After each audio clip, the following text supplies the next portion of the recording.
Hey guys, welcome back to Robertson's Belly Acres. We're at the new house. Imagine that. And it's stinky, dirty, but it's gonna get better. Yep, we have help today. Yay! So Lori's on paint detail. So she's putting a coat on. Yeah, so we had a little bit of a mix-up. Russ came in and sprayed all of it, you know, with the airless paint gun. And, you know, we still have, you can see where the stripes are from the paint gun. So we were just gonna put a thin layer over it, and we got started and realized we bought a different color white. Yep, antique white. So that's okay. It's we're using the original white as a primer. So now Lori gets to do the whole wall. All right, so the guys are working on Guys aren't working. Cookie's taking over. On these floor in the laundry room. Sozo? I think I'm good with this. There's a nail, I think, right there.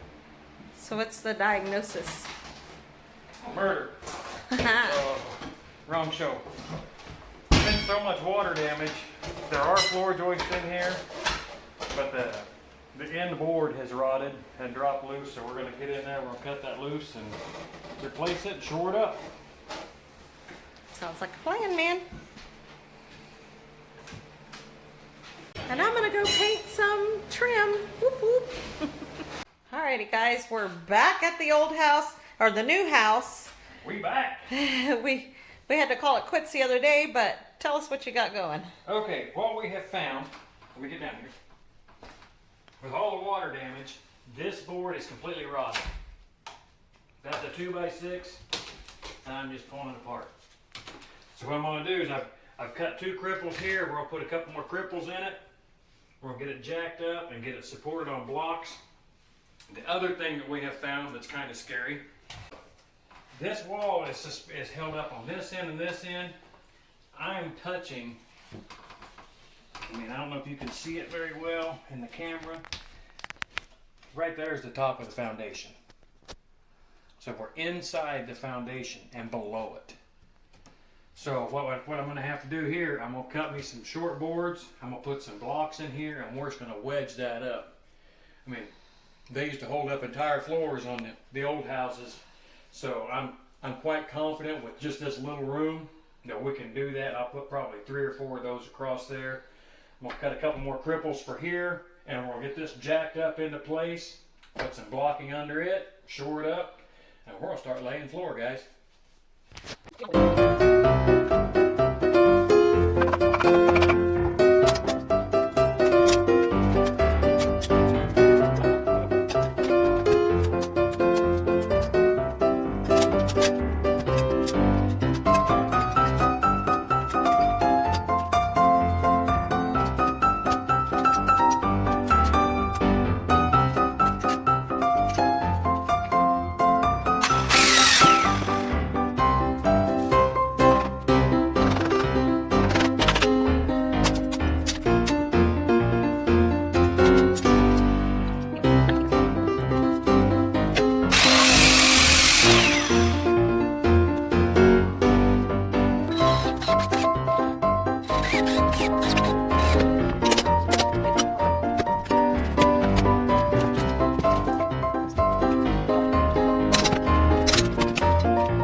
Okay, so pulling that trim off there, see right down here we got some mold growing. So we're going to have to go ahead and investigate and see how high up it goes, because obviously there's been water leaking for a minute. We need to get rid of that mold, so we're going to have to cut high enough to get it out. Quite possibly have to come up to the bottom of our box here. We'll cut it across and go ahead and replace it. I'm hoping I can stay below the outlets. that would be ideal. Then I could just come up and draw me a straight line across, pull this piece down, put a new piece in, got one seam, and not having to cut out all the different little holes. So time will tell.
Okay, and like we've talked about a multitude of times, you never know what you're going to get when we get in these things.